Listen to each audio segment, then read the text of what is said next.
हा शेतकरी मित्रांनो नमस्कार. मी निलेश मांजरे ग्रीन लाईफ कृषी कोल्हापूर अंतर्गत आपलं सर्वांचं हार्दिक स्वागत करतो. आज आपण आलेलो आहोत नांदेड.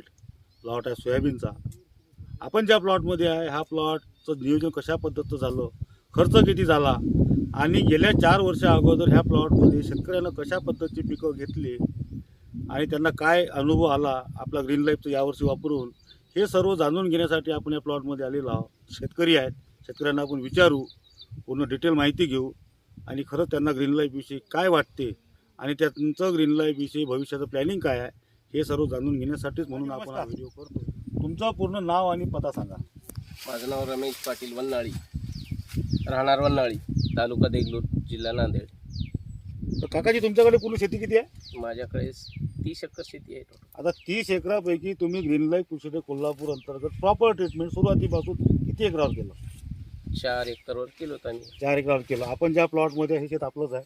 नाही, हे कौल केलेलं आहे. कौल केलेला आहे. आणि म्हणजे जे याच्यामध्ये आपण उत्पादन घेऊन राहिलो सोयाबीनचं, तर मला सांगा ह्या क्षेत्रामध्ये तुमचा जो 4 वर्षाचा एक्सपिरियन्स आहे गेल्या 4 वर्षापासून, तर तो एक्सपिरियन्स तुम्ही तुमच्या शब्दात थोडंसं सांगा. या शेतामध्ये पूर्वी फळबाग होती, पाण्याचा वापर जास्त होता. त्या पाण्याचा वापर असल्यामुळे हे शेत पडीत पडल्यासारखं होतं. 3-4 वर्ष उत्पन्न आलं नाही. 3-4 वर्ष कोणतं उत्पादन आलं नाही. उडीद पेरले, सोयाबीन पेरले, आलं नाही. पण मी या वर्षी प्रायोगिक तत्वावर इथं तंबाखू लावण्यासाठी म्हणून शेती केली. आणि शक्य माझं थोडं सेंद्रिय शेतीवर माझंच वैयक्तिक आकर्षण असल्यामुळे ऑर्गॅनिक शेतीचा ग्रीन लाईफचा मी प्रयोग घेतला. आणि त्या प्रयोगामध्ये ह्या शेतीवर मी माझ्या घरचं सोयाबीन पेरून पूर्ण हे ग्रीन लाईफची ट्रीटमेंट दिली. आता मला सांगा, याच्यामध्ये गेल्या 4 वर्षामध्ये समजा असं म्हणा का शेत पडीत स्वरूपात होतं, त्याच्यामध्ये आपण यावर्षी ग्रीन लाईफचा वापर केला. यावर्षी अति पावसाळा होऊन सुद्धा ह्या पद्धतीचं उत्पादन आपण इथं घेतलेलं आहे. आता मला सांगा, याचं तुम्ही प्रॉपर ट्रीटमेंट हे कशा पद्धतीनं केलं? अति पावसाळ्याचा परिणाम काय, पूर्ण शेतीचं पाऊस पाणी इकडे येतो आणि पेरलं की ते वाया जातं. यावर्षी असा फरक आला, मी ग्रीन लाईफचं जे बियाण्याचं ट्रीटमेंट केलं, सॉइल प्लस लावलं आणि बियाणं 3 ते 4 दिवसामध्ये दिसायला सुरुवात. नंतर पावसाचा काही फरक पडला नाही. एखादा एकर जमीन पावसाने गेली, परंतु पूर्ण 3-3.25 एकर शेत आजही क्लिअर अशा पद्धतीचं आहे. बरोबर. आणि मी माझ्या आता माझं शेत लागून आहे, मी इथला प्रॉपर खरेदीदार शेतीचा आहे, पण माझ्या बघण्यात हे पहिला राऊंड आहे की. काकाजी आता मला सांगा, तुमच्याकडे 30 एकर शेती आहे, आजूबाजूनं सुद्धा केमिकलचे प्लॉट, सोयाबीनचे प्लॉट इथे आहेत. हा प्लॉट तुमच्या सांगण्यानुसार 4 वर्षापासून पडीत क्षेत्रात, म्हणजे पावसाळ्यामध्ये इथं आपण उत्पादन घेऊ शकत नव्हतो. या वर्षी आपण ह्याच प्लॉटमध्ये ग्रीन लाईफचं ट्रीटमेंट प्रॉपर केलं, कोणतं रासायनिक खत टाकलेलं नाही आणि जवळपास 2च फवारण्या झालेल्या आहे फक्त. एवढं होऊन सुद्धा तुमच्या आजूबाजून जे तुमची शेती आहे ह्या शेतीमध्ये आणि ग्रीन लाईफ शेतीमध्ये जे ट्रीटमेंटमध्ये, तिकडे तुम्ही केमिकल केलं, इकडे तुम्ही ऑर्गॅनिक ग्रीन लाईफ केलं, तुमच्या शब्दात तुम्हाला काय फरक जाणवता तो थोडंसं सांगा. आता या प्लॉटला लागून माझी शेती आहे केमिकलची, आणि ही शेती मला येईल किंवा फायदा देईल म्हणून केलेलं नाही ट्रीटमेंट, मी अनुभव घ्यावा म्हणून ट्रीटमेंट केलं. आणि त्या अनुभवातून माझ्या शेतीपेक्षा सुद्धा ही शेती चांगली आहे, आजही उत्पन्नालाही चांगली आहे. त्याच्यामुळे ग्रीन लाईफचा मला माझ्या हिशोबानं चांगला फायदा वाटला. 100%च फायदा वाटतो. बरोबर आहे. आणि पूर्वी फळबाग 4 वर्ष 5 वर्षापूर्वी फळबाग काढली, फळबाग काढल्यानंतर हे उत्पन्नच येत नव्हतं. 4 वर्षात तर दिसणं, हे पहिल्या वर्षी मी माझ्या अनुभवानं बघतोय की या शेतीमध्ये. काकाजी मला सांगा, हा प्लॉट आपण जो आपल्या ग्रीन लाईफनुसार केलेला आहे, याचा टोटल खर्च तुम्हाला किती आला आणि तुम्ही जे बाकीचं क्षेत्र केमिकलवर केलेलं आहे, या केमिकलमध्ये आणि याच्यामध्ये तुम्हाला काय फरक जाणवतो थोडंसं सांगा तुम्ही. केमिकलमध्ये माझ्या 3 फवारण्या झाल्या तिकडे, आणि इथं पावसामुळं जमीन येऊ दिलं नसल्यामुळे इथं 2च फवारण्या झाल्या.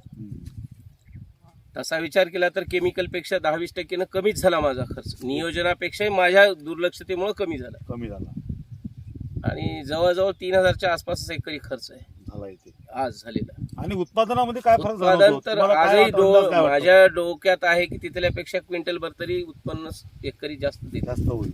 कारण का ते तर आता उद्या कळणारच आहे. पण शेंगावूनही आज पिकावूनही दिसते की हे उत्पन्न चांगलं दिसते. क्विंटलभर उत्पादन आपण क्विंटल- सरस होईल. आराम- तर शेतकरी मित्रांनो, आपण ऐकलंय शेतकऱ्यांनी शेतकऱ्याचं जे मनोगत सांगितलेलं आहे वैयक्तिक. शेतकऱ्याच्या म्हणण्यानुसार हा जो प्लॉट आहे पानफसन टाईप प्लॉट आहे. इथं फळबाग होती 4-5 वर्षा अगोदर आणि या फळबागेमध्ये पूर्ण शेतातलं पाणी ह्या शेतामध्ये थांबायचं आणि ते थांबल्यानंतर इथं 4 ते 5 वर्षापासून कोणत्याच प्रकारचं उत्पादन येऊ शकलेलं नाही. अशाही परिस्थितीमध्ये तुम्हालाही माहिती आहे यावर्षी पावसाला भरपूर झाला आहे, पूर्ण महाराष्ट्रात पावसाळा झालेला आहे. अशाही अवस्थेमध्ये तुम्ही ह्या प्लॉटची जी रूपरेषा तुम्हाला दिसत आहे, खर्च कमी झाला, केमिकलपेक्षा एक फवारणी कमी झालं आणि सोबत केमिकलचा वापर शून्य आहे इथे. अशाही अवस्थेमध्ये इथे खूप चांगला असा प्लॉट हा सोयाबीनचा वाढलेला आहे. शेतकऱ्यांनी सांगितल्यानुसार केमिकलमध्ये जे ट्रीटमेंट केलं, ग्रीन लाईफमध्ये जे ट्रीटमेंट केलं त्याच्यापेक्षा केमिकलपेक्षा ग्रीन लाईफच्या ट्रीटमेंटवर जे सध्याचा जो आढावा येत आहे, जो प्लॉट दिसत आहे, त्याहून एक अंदाज असा येतोय की 1-1.5 पोत्याची वाढ मला अपेक्षित आहे.